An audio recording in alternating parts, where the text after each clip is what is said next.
Those sets of studies include innovative combination studies. Some of them are already accepted as FDA-approved studies, and some are somewhat novel. So if you look at acute myeloid leukemia, we usually look at the patients in terms of their tolerance to intensive chemotherapy, what we call older patients. That's usually patients over the age of 70, 75 years, or patients who are unfit for intensive chemotherapy where they have comorbidities, and where in our institution, we use a prognostic a model that predicts for the early mortality. So that model tells us, well, with intensive chemotherapy, the early mortality can be over 10 to 20%, and therefore we do not use the intensive chemotherapy, or the mortality is low, and then we can use the intensive chemotherapy. So for the patients with acute myeloid leukemia who are older or unfit for intensive chemotherapy based on a high early mortality, we have used hypomethylating agents with venetoclax. The two hypomethylating agents that we use are azacitidine or decitabine. And within the context of decitabine, we have used 5 days or 10 days. The mature experience from these studies has shown that azacitidine venetoclax in such patients is now a standard of care. It's an FDA-approved dose schedule. If you give this combination, you can achieve a marrow CR rate close to 70 to 80%, and the estimated 2-year survival is close to about 40%. If you take patients who have a normal karyotype and favorable mutation features, then the estimated 2-year survival is over 50 to 60%. Now, when we use the decitabine for 10 days with the venetoclax, and this is a study that we conducted at MD Anderson, we find that the marrow CR rate is also very high in the range of 80 to 85%, and the estimated 2-year survival rate is close to 40 to 50%. Now, in addition, in those older people, we have asked the question, is the combination of hypomethylating agents, azacitidine or decitabine with venetoclax, the optimal combination schedules? So from historical experience, we had piloted what we call now the triple nucleoside analog regimen, whereby we use cladribine with low-dose Ara-C and alternate this with either decitabine or azacitidine.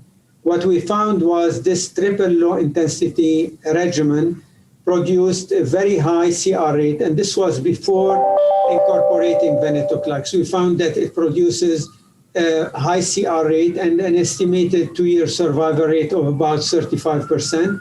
So then what we decided is to pilot that combination and add venetoclax to this. So we reported at the ASH meeting that in people who are older or unfit for intensive chemotherapy, when we give them the low-intensity regimen with the triple nucleoside analogs, namely cladribine, low-dose cytarabine, and azacitidine, and we add venetoclax, we have achieved the marrow CR rate of about 90%. The 4-week mortality was extremely low. Actually, in our hands, it was 2 to 3% or less.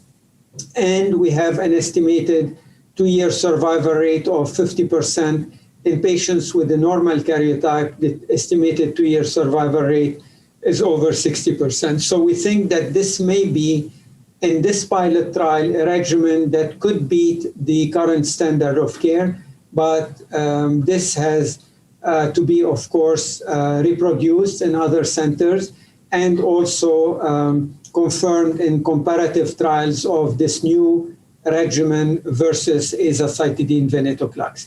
Now, borrowing from this experience, we said, well, what about the younger people who receive currently intensive chemotherapy? So in the younger people, most AML experts consider the 3+7 regimen as a standard of care.